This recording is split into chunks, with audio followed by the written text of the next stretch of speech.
बीड मसजोग येथे सरपंच संतोष देशमुख यांची अत्यंत निर्गुणपणे हत्या करण्यात आली। या हत्येचे फोटो आता माध्यमांमधून दिसत आहेत। हे फोटो पाहत असताना महाराष्ट्र राज्यातील जनता हादरलेली दिसत आहे।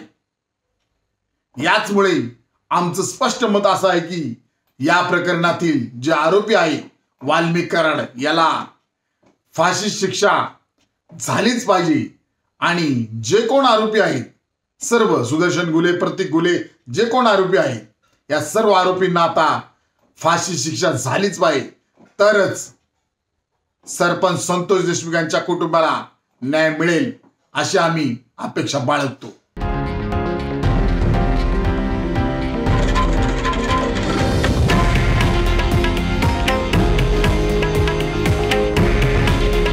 हे आहे देशातील नंबर 1 न्यूज नेटवर्क आणि आपण पाहत आहात TV9 मराठी। काळजी तुमची, हित महाराष्ट्राचं।